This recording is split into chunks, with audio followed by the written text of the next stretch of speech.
in a season of disappointment, right? That's what we're gonna label this season, the season of disappointment for the Chicago Bulls. The Chicago Bulls struggle and lose another game to the Milwaukee Bucks, and they are now locked in for the 10th seed. We're gonna talk about what that could mean for the Bulls, what their chances are of realistically making out the play-in, and we got an MVP on the team. We're gonna talk about all that and more right after this.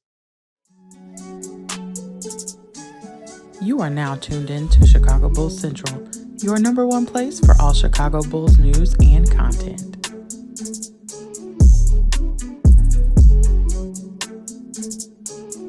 What's going on, Bulls fans? Welcome to Chicago Bulls Central, the number one spot for everything Chicago Bulls related. Right off the top, if you want to follow me, you can do so at CEO Haize, that's CEO Haize. If you want to follow the show, you can do so at Bulls Central Pod on every social media platform that we're on. And I'm sure by now, most of you guys have gotten to see either the game, the highlights, whatever you usually do, look at the box score, whatever you do. To see the Bulls got their asses kicked last night against the Milwaukee Bucks, just putting it frank.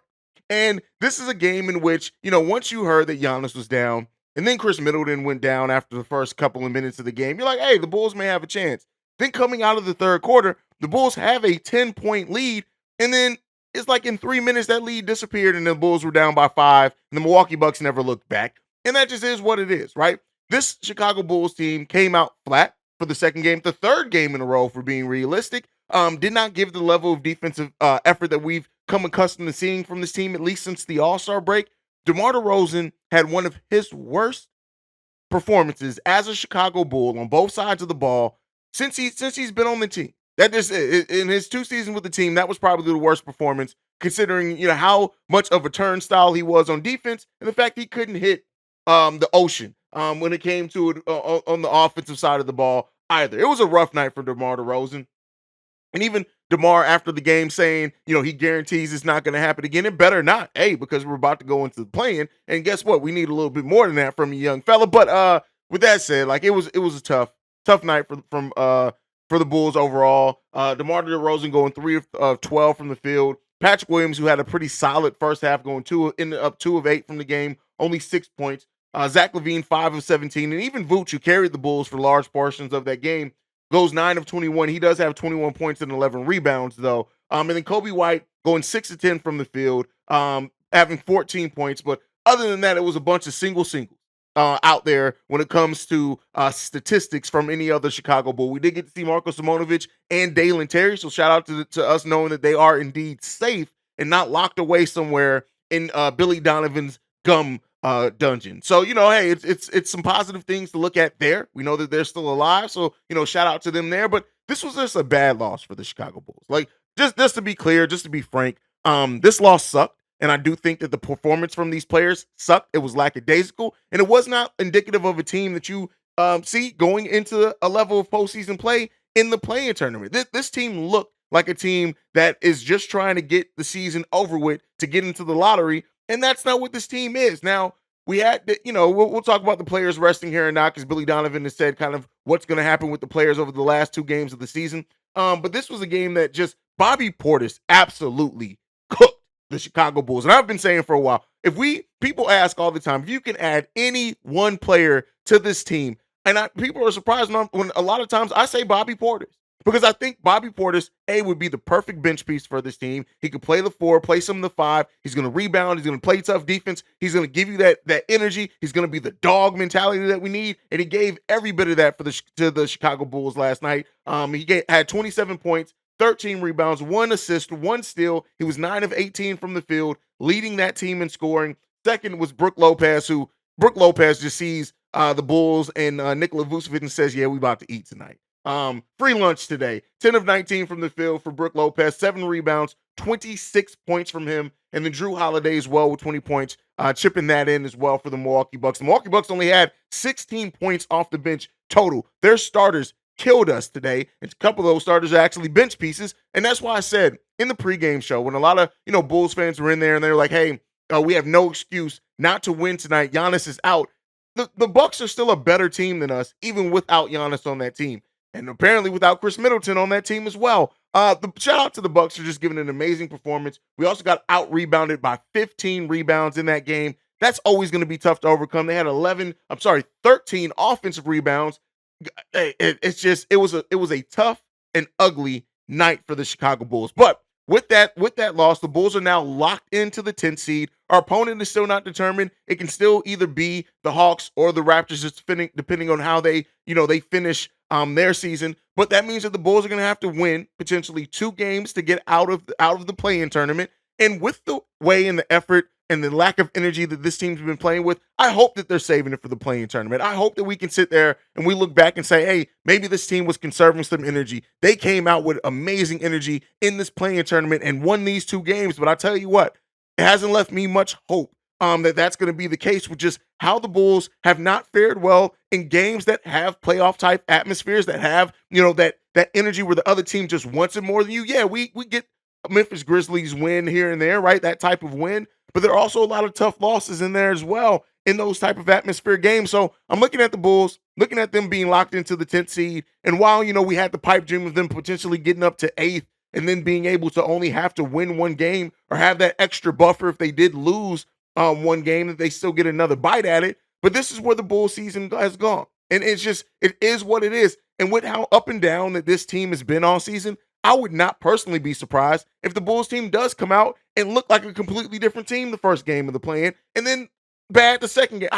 There's nothing that's going to surprise me when it comes to the Chicago Bulls team anymore. I'm just not surprised by it because the struggle has been real. The one thing that has been consistent this whole season is the struggle. And so it's been different struggles, but it's been struggles nonetheless. And so the Bulls now, they're guaranteed to finish below 500. The most wins that they can have on the season is 40. And if that's if they win their last 2 games. But with that said, Billy Donovan has already said that the staff is going to look, and medical staff is going to have convos around what happens with DeMar DeRozan, Levine, and Nikola Vucevic. But they probably are not going to play Friday against Dallas. But he has said that he thinks it's important that they play Sunday against Detroit before the play-in tournament. So that's kind of letting us know what is going to be kind of expected of them there. So do not be surprised if we don't see Levine, Vooch, or DeMar for the game against the Dallas Mavericks. Now, keep in mind that Friday game is important for the Mavericks to keep their play-in hopes alive. So, maybe they come out with a little bit better, but we don't know what's going on with Luka and Kyrie in that case anyway. So what we're going to see for the rest of the season as far as basketball-wise from the Chicago Bulls is going to be maybe even more of a struggle. But we probably get an extended look at the young guys, Dalen Terry, Kobe White, Patrick Williams. We're going to get very good looks at them, maybe even a Marko Simonovic sighting here or there. Who knows? Maybe the MVP Carlik Jones comes in. But, the Bulls are now locked into the 10th seed. No more conversation on if they can move up or anything like that. That's done. We know they're going to be the 10th seed. We know they're going to have to potentially play 2 games or win 2 games to get out of that play-in tournament. And the biggest question surrounding that right now is that, with the Bulls being in that play-in tournament, they're limping towards it, right? They're limping towards the play-in tournament, have not been playing well. What really is to come, or what can we expect from this team in a play-in type scenario? And the thing that I'm looking at for this team is really, I'm not even looking for a win. I've said this, and I said it on the live stream. It's not that I'm rooting for the Bulls to lose. I'm not, right? I want to see my team win. I want to see them win as much as humanly possible. And if they come out that play-in tournament, I'm going to be the first one there, seeing red, being happy, wearing Bulls colors, all that stuff, right? I'm going to be happy and proud to see my team do that. I don't think that it's likely. It is what it is, right? That's the way that the season has gone now. If we talk about the Bulls and the play-in scenario, and I do think they're going to come out with much better energy. I don't know if they're going to be able to match the energy or play well enough to win the game, but I do hope that a team in a scenario where you have a chance to make it into the postseason, even with how terrible your season has been overall, that they come out with the level of execution. Some of the biggest questions in that is the coaching, right? Especially if we end up facing the Toronto Raptors. Is Billy Donovan going to have a better coach scheme that is going to put the Bulls in a better situation to actually do something, right? That's still the things that we're questioning with this team, right? Are the role players going to step up? Are we going to have enough heart? Are we going to play good enough defense? Are we going to limit the turnovers? Are we going to be able to rebound the ball? Is Jakob Poeltl, if we do end up playing the Raptors, going to completely and utterly annihilate us? And, that's the things that we're worried about. But, the growth is a possibility there, even in the play-in scenario, if you trust your young players, right? Kobe White and his growth, and even seeing him in this game tonight or last night against the Milwaukee Bucks, is that he's playing with some confidence that I don't think we've ever seen from Kobe White, maybe in a game and a half of a game, but he's playing with so much confidence right now that I'm not going to lie. I am excited to see how well Kobe White performs in a playing scenario. I'm excited to see if Patrick Williams puts it together and is more aggressive consistently in a playing scenario. But when we talk about what to expect from this team, I'm not expecting this team to make it out the play-in, right? I'm just not. If we get 2 games in the play-in, if they win one, lose one, listen, it is what it is. And you have to ask yourself, and not to say that the players or the team should be trying this. It's not. They need to try to win. They need to try to fight. They need to try to show us some damn respect as Bulls fans that have struggled through this damn season and go out there and compete to the highest levels that they can. But the question that I'm going to ask here is that does it benefit the franchise more if the Bulls don't make it out the play-in, right? Because then you look at it, right? The Bulls at that point would then have a chance in the lottery. Their pick would still be in the lottery. We have a chance. Is it likely that we hold on to that pick? No. But then with the Portland Trail Blazers acquiring an additional pick from the Knicks that they will have their low first-round pick, do the Portland Trail Blazers then try to entice the Chicago Bulls and say, hey, can you remove the protections from the first-round pick that we owe you? We'll send you this New York Knicks pick in that case. And then the Bulls are now in a scenario where they do have a first-round pick, right? And, you know, you got to start asking yourself these questions. But like I've said, and I've been very consistent with saying this, nothing changes the work that AK and Eversley needs to do this offseason. Nothing.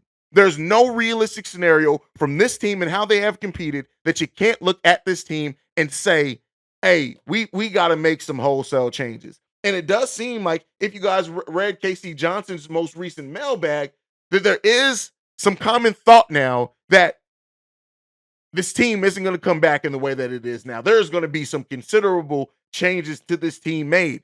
And that is the thing, right? When you look at it, it's not necessarily saying any player sucks. It's not necessarily saying that any player still can't compete at this level, but you have to break up the monotony some. And so, you know, AK has already alluded to getting creative this offseason. He talked about the last 28 games being time to really evaluate this team and evaluate the pieces. And he said this is something from AK. We've done deals that in the summertime that a lot of people said we couldn't do. I think there are always ways to improve. It's just the timing is going to depend on when we make those moves. This is just a collection of information, these next 28 games of where we are. And so in that, right? And in the truly evaluating, if AK has truly evaluated this, you know that this core needs changes. And I know some fans are hugely attached to DeMar DeRozan because of what he has been, and I do not take away from that. But when you look at a team that is this far away from competing, I am sorry. DeMar isn't going to be here by the time we are ready to compete. Nikola Vucevic probably isn't going to be here by the time we're ready to compete. So you have to at least explore the options. I'm not saying that you just go into the offseason with the mindset, no, we're trading DeMar no matter what. We're trading Vooch no matter what. We're trading Zach no matter what. No, you should not have that mindset. But you should be exploring every opportunity and avenue to dramatically improve this team where you can, because on top of everything else, we're also a team that is not going to pay the luxury tax. And because of that, the career-ending injury exception to Lonzo, you pair that in, that should be reviewed and evaluated as well. But I tell you what, and I've been saying this for a few weeks now, you need to get prepared for whoever. One of your favorite Chicago Bulls players is not going to be back on this team next season. That's one of my favorite, your favorite, everyone. There's going to be somebody that you love, that you care for, that you want to see be a Chicago Bull that is not going to be back on this team when next season starts and the Bulls lace it up for training camp. It's already written. And in the evaluation of this talent and what can really come out of playing scenario, it's nothing but change. That is the one thing that we can look at in this playing scenario that we're going to look at is that this is the last hurrah. This is the last stand. This is the last time that this same team is going to be taking the court together. That's it. The continuity era is done. And so when we're looking at the play-in, just appreciate it for whatever you want to take out of it. Appreciate it for the player. Appreciate it for the combination, because I tell you what, there are going to be some serious changes for this team coming this offseason. Unless AK just doesn't care, and then we'll see. But there is starting to be more. You're starting to see more Bulls insiders understand and communicate the fact that, hey, this big three, this core, whatever it is, that's it. This is the last ride for that. And so as we go forward, as we push forward and make it through these last 3-4 games, whatever it ends up being, we got 2 regular season games. We got at least, well, no, we can have at least one more postseason game, but we could have two if the Bulls do win their first playing game. It's about to be a tough offseason of decisions for AK and Eversley to make and how they need to change and improve this team. Now, also looking at it before we go, I do want to, acknowledge that Carlik Jones did win the G League MVP. What does that mean? Nothing. It doesn't mean anything. I can completely see Carlik Jones winning this MVP, not even being back on the roster, just back as a G League or two-way player next season. That just is what it is. That's the nature of the game. We went through the Antonio Blakeney era. We've seen it, right? Now, I will say this. The Bulls need a point guard, but depending on what they have, if for God forbid they lose both Io and Kobe, is there a chance that Carlik Jones can be on the actual roster? Yeah, small. Let's put it at about 15%. But, Carlik Jones and what he was able to do in the G League, shout out, he, in the area that he was supposed to play, he played great. He played amazingly for G League basketball. And we do want to acknowledge that because he is a Chicago Bull. And shout out to him for winning the G League MVP. Honestly, shout out to him for putting in that effort, putting in the work, and performing at that level at where he was competitively and winning the MVP of that G League. He deserves it. He played a great season. If you guys watch more Windy City Bulls, Carlik Jones and Marko Simonovic were balling all season. And then the games where Dalen Terry was down there, that was a nice combination of players. I don't know what it means for his future as a Chicago Bull, just being honest. But hey, it made it fun. The G League is super entertaining to watch. If you guys don't watch more G League games, I would implore you to do so. You can even check them out over the course of the summer when there isn't any basketball, because Carlik Jones was balling down in the G League last season. And, shout out to him for getting the G League MVP there. He's the only MVP this team will probably see in quite a long time. But that's my time for today, guys. I do have an additional video dropping midday today, about 3 p.m. Eastern Standard Time, of me and Duncan from the Slam Duncan Show. We're going to be reviewing Bulls tape and their offense and talking about why the Bulls offense kind of stagnates at times. We go over tape. We're playing highlights there, so make sure you guys are tuned in for that. But that's it for my time today. Make sure you follow the show at Bulls Central Pod. You can send us any feedback, questions, comments, concerns, bullcentralpod@gmail.com. Lastly, if you want to leave a text message and our voicemail, the number to do so, 773-270-2799. We are the number one spot for everything Chicago Bulls related because of you guys. And like I like to end every episode on, go Bulls. Love you guys. See red if you can, y'all. Peace. This has been a presentation of the Break Media.